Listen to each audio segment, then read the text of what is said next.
वास्तव में देखा जाए तो परमात्मा की भक्ति का आनंद अलौकिक होता है, अकथनीय होता है। बस इतना है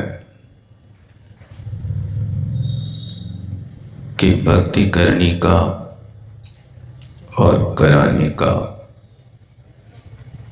तरीका होना चाहिए।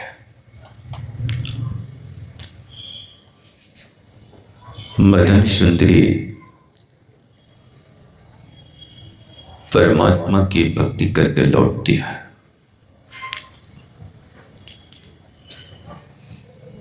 ये प्राचीन परंपरा है। जिनेंद्र भगवान के गंधोदक को ला करके परिवार को देना, इसका बहुत बड़ा महत्व होता है। ऐसे कई प्रसंग शास्त्रों में उपलब्ध होते हैं। गंधोदक की बात मुझे स्मरण में आ रहा है पद्म पुराण का प्रसंग कि राजा दशरथ ने ठाठ से भक्ति की। अभिषेक के बाद अपनी रानियों के लिए गंधोदक भेजा तो सब रानियों के पास तो समय से गंधोदक आ गया। सुप्रभा के पास गंधोदक देर से आया। जब तक गंधोदक आया उसके पहले पहले ही सुप्रभा ने एक बहुत बड़ा निर्णय ले लिया। वो निर्णय लिया कि राजा ने बहुत बड़ा पक्षपात किया। झूठ मूठ को कहता है कि हम तुमसे ज्यादा प्यार करता है, लेकिन 3 रानियों के पास गंधोदक भेज दिया, मेरे पास गंधोदक नहीं आया। इतनी पीड़ा हुई कि रानी ने निर्णय कर लिया प्राणों की आहुति करना श्रेष्ठ है। इसलिए जो द्वारपाल था उससे सुप्रभा ने कहा, जाओ तुम जहर लेकर के आओ। वो जहर लेने जाता, मन में विकल्प तो होता है कि रानी को जहर की क्या जरूरत है, लेकिन प्रश्न कौन करे, कौन पूछे, कारण बताए। सेवक का काम तो हां कहना है, ना तो उसने सीखे ही नहीं। नौकर के आगे ना तो है, लेकिन नौकर के आगे ना निषेधबाजी नहीं है। नौकर का अर्थ होता कि नो काम हमेशा जिसके आगे पड़े रहे उसका नाम नौकर होता है। जब देखो तब एक ना एक काम उसके सामने पड़ा रहता है। तो उसने ला करके दिया। उसी वक्त दशरथ आ गए और दशरथ जी ने पूछा कि सुप्रभा कहां पर है, दिख क्यों नहीं रही है। सारा का सारा हाल वहां पर जाना, लेकिन वहां कुछ मामला और भी अलग था। कहने का मतलब इस गंधोदक की बहुत बड़ी भूमिका हुआ करती है। समय पाकर के इस प्रसंग को बताऊंगा। इसलिए सिद्ध यंत्र के माध्यम से जो यहाँ पर गंधोदक उपलब्ध होता है अथवा शांति धारा का गंधोदक होता है, इसको बड़ी विनय और पवित्र भावों के साथ उपयोग करना चाहिए। उसी गंधोदक को लेकर के मदन सुंदरी आती है पिता के सामने और राजा प्रजापाल के सामने अपनी बात रखती है। पिताश्री, ये जिनेंद्र भगवान का गंधोदक है जिसकी वंदना करने से अष्टकर्म का विनाश होता है। यदि श्रद्धा होती है तो इनके माध्यम से कार्य की सिद्धि होती है, लेकिन जिन लोगों को श्रद्धा नहीं होती वे गंधोदक को कहते हैं गंधोदक है, गंदा उदक है। ये अवर्णवाद करने वाले लोग मिथ्या दृष्टि हुआ करता है। ये तो गंधोदक नहीं गंधोदक है। गंध माने जिनेंद्र भगवान के शरीर में से हमेशा गंध प्रवाहित होती है। उनके 34 अतिशयों में एक अतिशय सुगंध तन भी है। उस सुगंध तन के माध्यम से जो उनका अभिषेक हुआ करता है, उस अभिषेक का जल का नाम गंधोदक है। और लोग अवर्णवाद करके उसको गंधोदक कहते हैं। ये विचारणी है, ये अवर्णवाद है, दोष है। जब मदन सुंदरी ने पिता श्री के लिए गंधोदक दिया तो पिता की दृष्टि गंधोदक पर कम और बेटी के ऊपर ज्यादा पहुंच गई और सोचते हैं कि मदन सुंदरी भी अब जवान हो गई, मदन सुंदरी भी विवाह के योग्य हो गई, क्योंकि बेटियों के विवाह की चिंता राजा महाराजाओं को भी हुआ करती है। ये इस प्रकार का विषय है। तो राजा ने बेटी से कहा, जैसे आपकी बड़ी बहन ने वर मांग लिया, ऐसी आपकी इच्छा है तो आप भी वर मांगे, मैं सहर्ष आपकी इच्छा को पूर्ण करूंगा। लेकिन मदन सुंदरी तो संस्कारवती नारी थी, कन्या थी। ओ मदन सुंदरी तो कहती है, पिताश्री आप कैसी बातें करते हैं?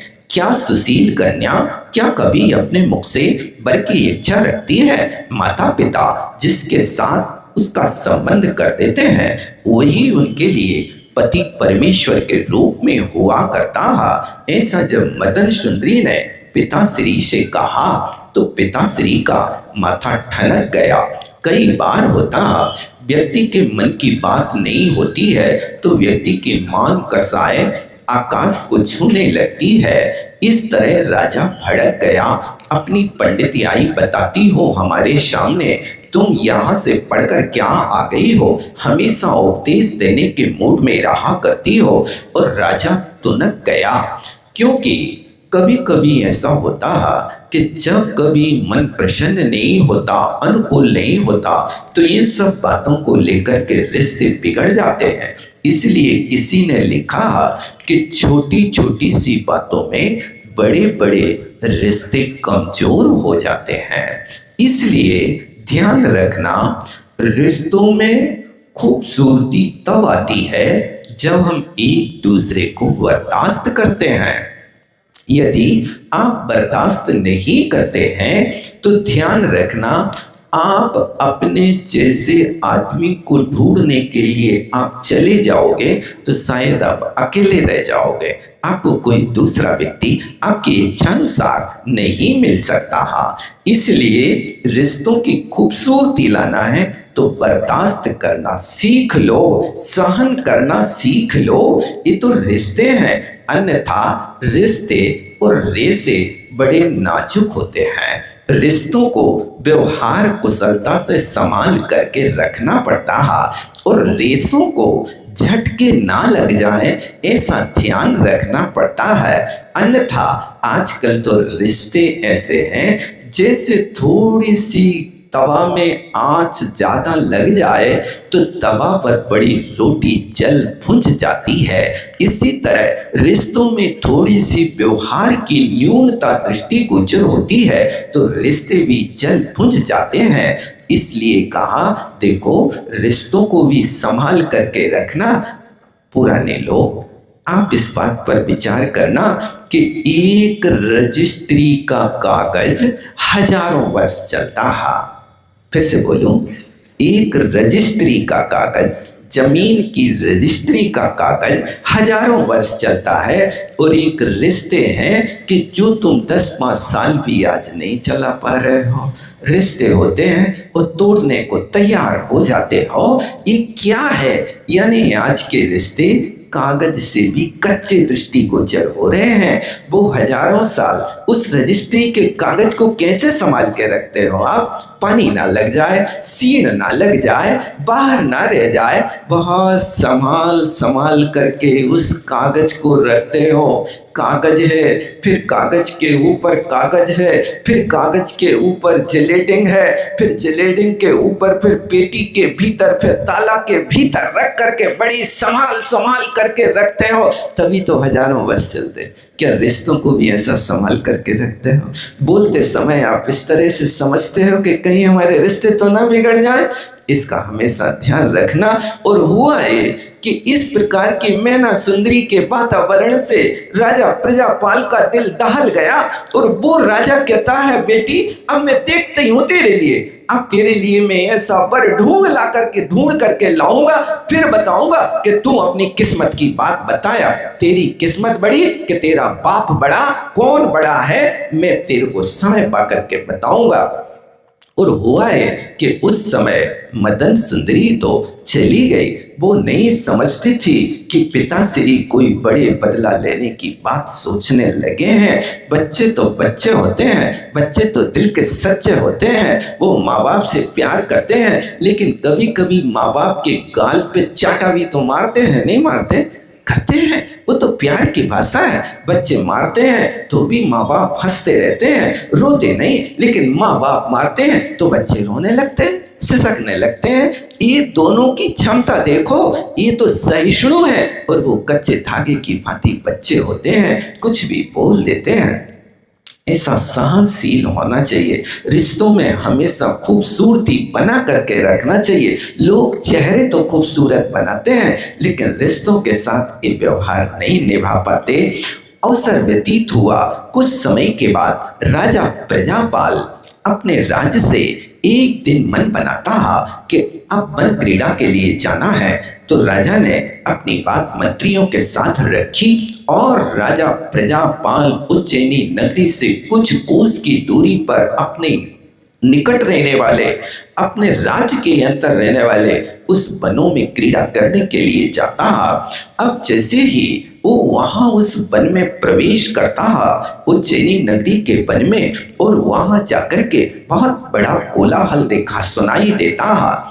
उस कोलाहल को सुनकर के सोचता है, कोई विरोधी दल तो हमारे सामने इस जंगल में घेरने के लिए तो नहीं आ गया।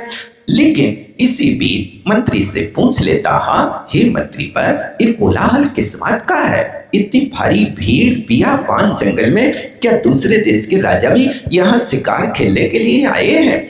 जैसे ही ये प्रश्न मंत्रियों के सामने रखते हैं, वैसे ही वहां मंत्री उत्तर देता, महाराज अपने यहाँ पर इस उज्जैनी की नगरी में श्रीपाल महाराज 700 लोगों के साथ इस स्थान पर आवास पाने के लिए आए हैं।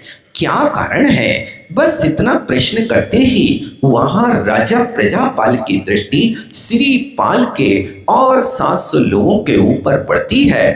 तो राजा सोचता है, ओहो, ये लगते तो बड़े गजब के व्यक्ति हैं, ये लगते तो राजा जैसे हैं, लेकिन यहाँ जंगल में कैसे आ गए?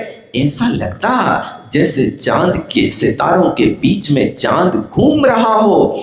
एक ही दृष्टि में राजा प्रजापाल ने श्रीपाल को राजा तो घोषित कर दिया, लेकिन सारी कहानी अब मंत्री बताता कि श्रीपाल के शरीर में गलित कुष्ठ हो गया, जिसके कारण उस गलित कुष्ठ से शरीर से इतनी मवाद प्रस्रवण होती है, जिसकी गंध से इनके बनारस के राजा जो इनके मामा हैं, उनकी यहाँ रहती हुई प्रजा इस गंध से गांव छोड़ के भागने लगी। तब श्रीपाल ने निर्णय किया कि जनता को दुखी करना ठीक नहीं, अपन को ही यहाँ से बाहर जाना चाहिए। इसलिए श्रीपाल और 700 कोड़ी लोग एक साथ बनारसी नगरी को छोड़ करके उज्जैनी के वन में यहाँ आवास करने के लिए आए हैं। ठीक है, बहुत अच्छा। राजा ने कहा, मेरा काम बन गया। मैं तो अब प्रसन्न होकर के मैं जो चाहता था वो मुझे मिल गया। मंत्री से राजा प्रजापाल कहता, ठीक है, इनको आवास दो, व्यवस्था दो, इनको कोई तकलीफ ना हो पाए। ऐसा प्रजापाल ने अपने मंत्रियों को आदेश दे दिया। और वहां पर सिरीपाल रहने लगे। लौट करके राजा प्रजापाल जब अपने महल में आता और मंत्रियों से ये बात करता कि देखो, जो बनारस से पधारे हुए महानुभाव सिरीपाल जी हैं, मैंने सिरीपाल के साथ मैना सुंदरी की विवाह का निर्णय लिया है, ऐसा मैं कह सोच चुका हूँ। ऐसी बात जब राजा प्रजापाल मंत्रियों के सामने रखता है, तब उस समय मंत्री लोग कहते हैं, महाराज आप कैसी भूल कर रहे हैं? एक कन्या रत्न आप किस व्यक्ति को देने के लिए सोच रहे हैं? आपके लिए जीवन भर अपयश का टीका लगेगा। दुनिया तुमसे क्या कहेगी? क्या तुम ऐसी राजकन्या के लिए एक अपरिचित कुष्ठ रोग से पीड़ित, जहां की जनता नगर छोड़ के भाग रही है, वहां उस व्यक्ति के लिए तुमने अपनी प्राणों से प्यारी कन्या मैना सुंदरी को देने का निर्णय कर लिया? ये हो नहीं सकता। ऐसा मंत्रियों ने विरोध किया, लेकिन राजा तो राजा है। ऐसे कुछ नियम होते हैं कि राजा के मुख से निकली जवान और धनुष से निकला बाण और शरीर से निकले प्राण वापिस नहीं आते हैं। इसी तरह राजा के मुख से जुबान से निकल गया जो वचन, अब उसको वापिस लेना बहुत मुश्किल है, बहुत मुश्किल है। और दूसरी बात, एक जुबान है और दूसरी मान कसाई की तीव्रता है। मैं तुम्हें सबक सिखाना चाहता हूं कि तुम बाप की कमाई नहीं खा रहे हो, तुम अपने भाग्य की कमाई खा रहे हो। मैं इस बात का सबक उस बेटी को सिखाऊंगा ताकि जीवन भर याद करे कि हमने अपनी बहुत बड़ी भूल कर लिया है। ध्यान रखना बंधु, इन छोटी छोटी सी बातों में जीवन साथी के साथ कोई गलत निर्णय लेने का विचार मत करना। वो तो भाग्यवान है, भाग्य बदलेगा, लेकिन वर्तमान में देख करके व्यक्ति का व्यक्तित्व देख करके ही निर्णय किया जाता है, ताकि आगे कालांतर में वो इतिहास ना बन जाए। इसलिए यहाँ राजा ने जब मंत्रियों की एक भी बात को स्वीकार नहीं किया और पूरे के पूरे राजमहल में इस बात की खबर फैल गई कि मैना सुंदरी की शादी सिरीपाल के साथ होना है, जिसका शरीर कुष्ठ रोग से व्याप्त है। इस बात को सुनकर के मैना सुंदरी की माँ बहुत विलाप करने लगी। वो माँ इतनी रुदन करती, इतनी रुदन करती कि आचार्य महाराज तो लिखते हैं कि वहाँ रनवास में उस मैना की माँ की आंखों से इतने आंसू बहे, इतने आंसू बहे कि रनवास में चौमासा मच गया, कीचड़ मच गया। इतने आंसू उस माँ के बहे। माँ को विलाप करते देख करके मैना सुंदरी अब अपने सिद्धांत का सहारा लेती है। माँ, तुम इतना खेद क्यों करती हो? जो हमारे भाग्य में है वही होगा। दुनिया दुख के काल में संवेदना प्रकट कर सकती है, किसी के दुख को नहीं बता सकती है, किसी की किस्मत को नहीं बता सकती है। लोग संपत्ति तो बता लेते हैं, लेकिन किस्मत नहीं बता सकते हैं। हे मातेश्वरी, मेरे भाग में यही है। यदि मेरा भाग अच्छा होगा तो कोड़ी पृथ्वी कामदेव बन जाएगा और जीवन निर्वाह तो मुझे करना है। तुम चिंता मत करो। वो माँ की आंखों की आंसुओं को पहुंच रही है, लेकिन उसकी आंखों में पानी नहीं आ रहा। क्यों? जिसने कर्म सिद्धांत को समझा है, उस कर्म सिद्धांत को समझने वाला व्यक्ति कभी रोता नहीं है। रहते सहते कहते कुछ ना, भीति नहीं मानस तन में। जिनके अंदर इस सिद्धांत के अमिट वाक्य प्रवेश कर गए हैं, चाहे नारी हो चाहे नर हो, वो रोएगा नहीं, वो हमेशा हर परिस्थिति में सहन करेगा। रहते सहते कहते कुछ ना, कुछ भी ना पिताश्री से कहा। और आज बिलखती हुई माँ को देख करके भी मैना सुंदरी दीन नहीं बन रही है। वो महासती वीरत्व का काम दिखा करके अपने संबल को प्रकट कर रही माँ, तुम तो सुख से जीवन यापन करो। यदि मेरा भाग्य ठीक होगा तो करोड़पति भी कामदेव बनेगा। ये वर्तमान की स्थिति है, कोई रोग स्थायी नहीं होता है। ये तो कर्म की व्यवस्था है। कर्म का उदय अंतर मुहूर्त से ज्यादा नहीं रहता है। कभी कभी कुछ कर्मों के उदय दीर्घ काल तक चल जाते हैं। हास्य रति की उदीर्णा तो 6 महीने तक हो सकती है। रति शोक आदि इन पाप प्रकृतियों की उदीर्णा भी नरकों में 6 महीने तक हो सकती है। लेकिन यहाँ तो कुछ और ही हुआ करता। मैना सुंदरी अपनी मातेश्वरी को बार बार समझाती है और कहती है कि जो मैंने कर्म किया है उस कर्म का फल तो भोगना ही पड़ेगा। तुम हमारे लिए साथ दे सकते हो, संवेदना प्रकट कर सकते हो, मेरे कर्म को नहीं बदल सकते। इसलिए ध्यान रखना कि ये आपके साथ आपका हाथ, आपके जीवन की वसीयत लिखी हुई है कि आपके हाथ में क्या वसीयत है, क्या आपके हाथ में पूर्व से लिखा हुआ है। ये सारी की सारी सूचना आपका हाथ दे देता है। आपकी भाग्य रेखा कैसी है, उज्जवल है या मिटी है, अथवा भाग्य रेखा है ही नहीं है, ये भी तो देख लो आप। इसलिए ये रेखाएं तो आपके साथ में हैं, इन रेखाओं में तो रंग तुम्हें भरना है। अपने पुरुषार्थ के माध्यम से तुम कैसा पुरुषार्थ करते हो, उस रेखाओं में रंग भरने का प्रयास करो। इसलिए यहाँ पर मैना सुंदरी बार बार माँ को समझाती है, लेकिन माँ की एक ममता है। माँ जानती है अपने संतान को ध्यान रखना। हर व्यक्ति को अपनी अकल और अपनी संतान बहुत प्यारी लगती है। कैसी भी संतान हो, लेकिन उसके लिए तो राजा बेटा है। तुम्हारे लिए भले ही कुछ हो, लेकिन उनके लिए तो अलग है। अपनी अकल कैसी है वो मैं जानता हूँ, लेकिन अपनी अकल हर व्यक्ति को प्यारी लगती है। अपनी अकल से ही काम करता है। इसलिए माँ तो माँ थी, माँ ने बहुत रुदन मचाया, लेकिन मैना सुंदरी ने तो उनके आंसू ही पोंछे थे। मत विलाप करो माँ, मेरा कर्म मेरे साथ है।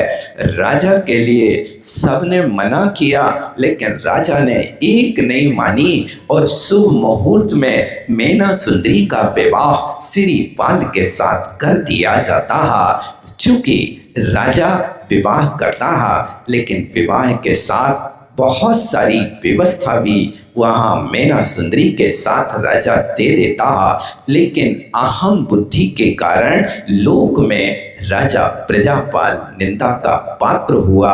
अब विवाह होने के बाद मदन सुंदरी बहुत प्रसन्नता से अपने पति के साथ जाती है। दुनिया रोती है, राजा ने क्या किया, क्या निर्णय किया। लेकिन मैना सुंदरी को तो भाग्य दिखाई दे रहा है। वो मैना सुंदरी रो नहीं रही है, वो तो कह रही है मुझे तो सेवा का अवसर मिला है, मुझे तो परीक्षा देने का अवसर मिला है। मैं आंसू नहीं बहाऊंगी, मैं तो इस बहती हुई पीपुर खून को धो धो करके इनको कामदेव बना करके रहूंगी। ऐसा दृढ़ निश्चय लेकर के वो चलती है और वहां जाकर के मैना सुंदरी एक आदर्श धर्म पत्नी का धर्म निर्वाह करती है। आदर्श का अर्थ समझते क्या होता? आदर्श का अर्थ होता है दर्पण। दर्पण देख ले मुखड़ा में, मुखड़े में दर्पण देख लो। लेकिन क्या कहें, कलिकाल की बलिहारी है। मनुष्य पंचम काल के हैं। इस पंचम काल में क्या क्या होता रहता है कुछ कहा नहीं जाता है। धूल चेहरे पर थी और मानो क्या करता है, मानो भूल पर भूल करता गया, मानो भूल पर भूल करता गया। वो धूल चेहरे पर थी और साफ आईना करता गया। धूल चेहरे पर थी और सांप आईना करता गया, बस ये भूल होती जाती। लेकिन मैना सुंदरी ने एक आदर्श धर्म पत्नी का निर्वाह किया। हर गृहिणी का कर्तव्य है एक आदर्श धर्म पत्नी बनकर के, गृह लक्ष्मी बनकर के परिवार को जोड़ करके रखने का पुरुषार्थ करना चाहिए। बंधी मुट्ठी लाख की और खुली मुट्ठी खाक की। यदि तुम्हारा परिवार सम्मिलित है, तुम्हारे परिवार में सारे के सारे लोग एक साथ रहते हैं, तुम्हारे पास शक्ति है, ऊर्जा है, गृह लक्ष्मी हो और ये गर्व होना चाहिए, गर्व विषय का हो। मुझे अवसर मिला कि मैं 10 और 20 लोगों के साथ रह करके एक चूल्हे का भोजन बना खाते हैं। आज तो शादी नहीं हो पाती, पहले ही घर की दीवारें खड़ी हो जाती हैं, चूल्हे बढ़ जाते हैं। जहाँ पर ये होता तुम आदर्श धर्म पत्नी का जीवन कैसे निर्वाह करोगे? जहाँ पर आपका लक्ष्य रह गया, आज इतना हृदय संकुचित हो गया कि हम दो, हमारे दो, ज़्यादा हो तो धक्का दो, घर से बाहर निकाल दो, चाहे बूढ़े माँ बाप हो और संतान 2 से ज़्यादा हो गई तो साफ करा दो। एक क्या तुम्हारा धर्म है? एक संगी पंचेंद्री जीवों के साथ ऐसा व्यवहार किया जा रहा है, ये पंचम काल की बलिहारी। लेकिन मैना सुंदरी ने एक आदर्श धर्म पत्नी का धर्म निर्वाह किया और फिर इसके साथ पति सेवा परायणा। ये सेवा एक ऐसी वस्तु है जो मन की मलिनता को साफ कर देती है। जैसे हृदय में लगी काई को साफ करना है तो सेवा से कर सकते हो। इसलिए कहा तन से सेवा कीजिए, मन से भले विचार, धन से इस संसार में कीजिए परोपकार। तन है तो सेवा करो, किस लिए है? ये तो मिट्टी में मिलने वाला है, इसकी क्या है? तुम कितनी भी देख सास संभाल करना, वो तुम्हारा साथ देने वाला नहीं। तू नित भूखे तो यह सूखे, त्यों धोवे त्यों मेली, निस्दिन करे उपाय देह का, रोग दशा पहले। लेकिन जो व्यक्ति सेवा करने वाले होते हैं, भैया वृत्ति करने वाले होते हैं, उनके तन सदा निरोग रहते हैं, वे स्वस्थ रहते हैं, प्रसन्न रहते हैं। सबसे बड़ी दवा है तो सेवा है। सेवा करना सीख जाओ। आज के समय में यदि सेवा का अवसर मिलता है तो लोग मुंह उड़ियाते हैं, लोग दूर भागते हैं, हमसे नहीं हो सकता। एक कुत्ते को पाल लेंगे लोग, लेकिन एक परिवार के बुजुर्गों को, बच्चों को नहीं पाल पाते। क्या करें? ये कली काल की दशा है। आज लोग क्या करते जा रहे हैं? इतिहास उठा करके देख लो, कहाँ माता पिता को अपना आभार मानते थे, श्रवण कुमार जैसे। आज के लोग कहाँ वो मान रहे हैं कि इनको अनाथालय में डाल दो। ये स्थितियां आज हमारे सामने बनती जा रही हैं। इसलिए एक और निर्धन बेचारे ताप ताप कर रात बिताते, एक और धनकों को देखो कुत्तों को मखमल पहनाते, एक और धनकों को देखो कुत्तों को वे खीर खिलाते, एक और धनकों को देखो कुत्तों को वे कार घुमाते, एक और धनकों को देखो कुत्तों को लाखों में लाते, एक और धनकों को देखो कुत्तों को वे रोज घुमाते। घर में बूढ़े माँ बाप पड़े हो गए और रात में खांसे तो लोग कहते हम तो इनसे परेशान हो गए, और रात भर कुत्ता भौंके तो आनंद मनाते अपना। बहुत अच्छा, कुत्ता अच्छा सीख गया, अच्छा काम करता है, रखवाली करता है। ये क्या बुद्धि हो गई आज के जमाने में? लोग क्या कर रहे हैं? ये व्यवस्था आपके सामने खड़ी है। इसलिए मैना सुंदरी ने पति सेवा परायणा का पाठ पढ़ा और ये सिद्धांत बनाया कि तन से सेवा कीजिए। आप इस तन से काम ले सकते हो तो सेवा करो। उस सेवा का फल वो होगा कि बल और वीर्यवान हो गए, भीम और बाहुबली जैसी शक्ति मिलेगी, और भीम बाहुबली जैसे तपस्या करके कर्मों का क्षय करके मोक्ष जाओगे। ऐसा नहीं कि तन का मान कियो दुर्योधन, मिट्टी में मिल गई जवानी। तन का अहंकार दुर्योधन ने किया, कभी वो अपने इस तन का सदुपयोग नहीं किया, जवानी मिट्टी में मिल गई। क्या आप अपने तन का सदुपयोग करो, परमार्थ में करो, सेवा में करो, भगवान की भक्ति में करो। तन से सेवा कीजिए और मन से भले विचार, हमेशा अच्छे विचार करो, सुखी रहे सब जीव जगत के, कोई कभी ना घबरावे, और धन से परोपकार करो। इसलिए धन का सदुपयोग है तो परमार्थ के कार्यों में करने की कोशिश करो। ऐसा ना करो कि अपव्यय में हम लाखों करोड़ों बर्बाद कर दें। एक षष्ठी पूर्ति मनाने के लिए लोग लाखों खर्च कर रहे, और यहाँ पर महाआरती करवे के लाने तुम्हें मनाने पड़ रहे, पहले से संकेत कर रहे भैया मन बना लियो, मन बना लियो। ये मन नहीं, अहो भाग्य है। ये तो हर व्यक्ति का कर्तव्य है कि आज परमात्मा के महाआरती करने का अवसर हमारे परिवार को मिल जाए। अहो भाग्य, अहो भाग्य। ये धन का सदुपयोग क्या होगा, क्या करोगे? एक कपड़ा की दुकान पे चले जाओ, 20,000 मुट्ठी में ऐसे ही चुटकी में उड़ जाए, लेकिन यहाँ तो तुम्हें बग्घी मिल जाए 21,000 दे दो तो लोग तुम्हारे यहाँ चलो भैया, अहो भाग है तुम्हारा। लेकिन उसके लिए भी पहले से कहने पड़ रहा, भैया मन बना लियो, बन गो कि नहीं बनो? बन जाए है, धीरे धीरे बने हैं तो कहाँ से? 1100 से 2100 से, इतना तो ले ही लो। क्या लग रहा हो तुम्हें? ये धन से क्या करना है? ये उपकार करो जिससे निज और पर का उपकार हो सके। ऐसी वो मैना सुंदरी सेवा परायणा, और वो धर्म में तत्पर रहने वाली मैना सुंदरी अच्छे दिल से सेवा कर रही, अकेले पति की नहीं, 700 लोग जो रोगाक्रांत हैं उनकी भी सेवा कर रही।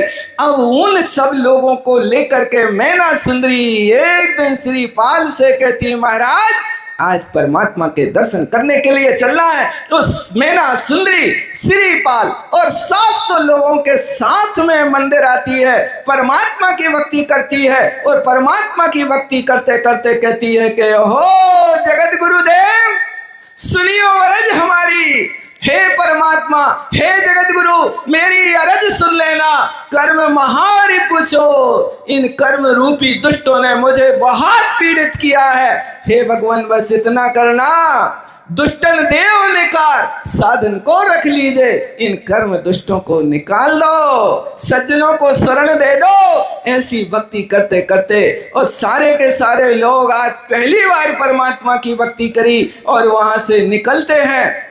और निकल करके मंदिर से निकले तो संत भवन की ओर जाते हैं जहाँ सुगुप्ताचार्य भगवान विराजमान है।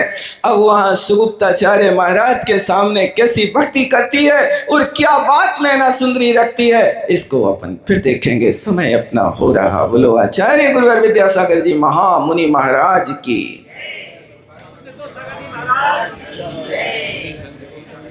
कल के लिए अगर अभी से किसी को नाम देना हो